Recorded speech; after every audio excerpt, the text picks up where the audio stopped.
అంటే ఆడే కావాలి మాకు, జగన్మోహన్ రెడ్డి. మరి ఇంకేం కావాలంటే ఇడి ఎందుకు మాకు ఉప్పాకోడి వద్దు వెళ్ళిపోయి మామూలుగా ఎందుకని మీకు అన్ని వద్దుగా వద్దాం చెప్తాను.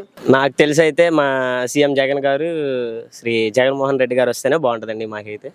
మేమైతే ఎందుకంటే మీరు యూత్ పవన్ కళ్యాణ్ ఫాలోయింగ్ ఉంటారు, అది ఇది అని చెప్తున్నారు. పవన్ కళ్యాణ్ ఫాలోయింగ్ అంటే 24-21 సీట్లు తీసుకుని ఏం చేసుకుంటాం అన్న. అదే జగన్మోహన్ రెడ్డి గారు అయితే మాకు సీఎం చేస్తారు.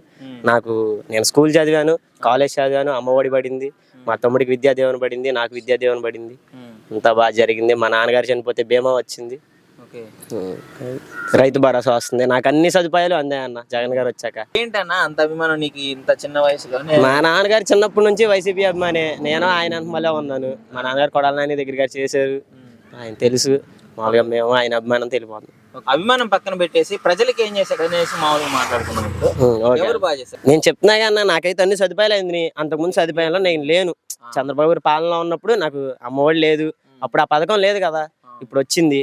నాకు మా అమ్మ వాళ్ళకి ఏ భారం లేకుండా 15,000 ఇస్తున్నారు. ఇప్పుడు వాళ్ళు చనిపోయిన తర్వాత కూడా మనకి బీమా ఇచ్చాడు నాకు, నేను అది యూజ్ చేసుకున్నాను, బాగా డిపాజిట్ చేసుకున్నాను బ్యాంకులో. బాగా జరిగిద్దో అది తర్వాత విషయం, కానీ పైన మాత్రం మా సీఎం జగన్ గారే రావాలి. అన్ని పార్టీలు కలిసి వచ్చినాయి, చేసేది ఏముందన్న.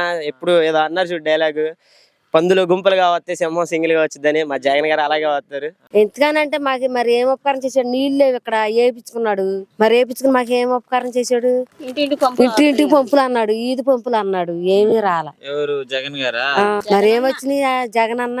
ఏం తెచ్చాడు, ఏమి ఇచ్చాడు? మాకు ఏమి ఇవ్వాల, లేని వాళ్ళకి ఏమి ఇవ్వాల, ఇల్లు వాకల కాడ ఇవ్వాల, లేని వాళ్ళకి చెంటు భూమి లేదు, ఉండ వాళ్ళకి 4 స్థలాలు ఉన్నాయి. మరి మా ఇంటి లేని వాళ్ళం మరి ఏం చేయాలి? మరి ఇస్తామంటాడు, ఇస్తామని ఇవ్వలేదుగా. ఇప్పుడు ఇస్తామంటావు, ఇప్పుడు మాట వాగ్దానం చేస్తాడు, వాగ్దానం చేస్తావు. వాగ్దానం చేసినప్పుడు అయ్యా మాకు పలాంది కావాలని మిమ్మల్ని మేము కోరుకుంటాం. కోరుకున్నప్పుడు మీరు చేసేది అదేగా, అవునా కదా? ఏదో లేని వాళ్ళకి కలుతుటానికి ఏదో ఇప్పుడు మాకు ఇల్లు లేవు అసలు తలుచుకుంటే, మరి ఏదో కావాలనేగా మరి మేము పెట్టుకున్నాం. మరి మా ఇంటి లేని వాళ్ళకి మరి రానివ్వాలిగా. మరి మాకు ఎక్కడ రాలా, సెంటు భూమి రాలా. ఒక్కొక్కరికి 4-3 చాటలు వచ్చినాయి. మరి చంద్రబాబు నాయుడు ఏదో పూత కథ సాయం చేశాడు, పర్వాలేదు. అప్పుడు ఇచ్చాడు, ఇచ్చే వాళ్ళకి ఇచ్చాడు.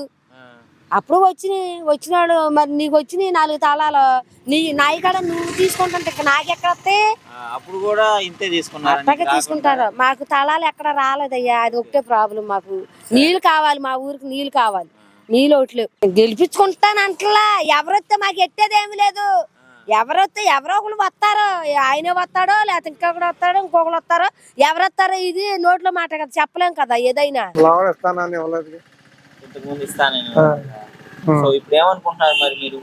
సింగిల్ గా వస్తానంటున్నాడుగా, అది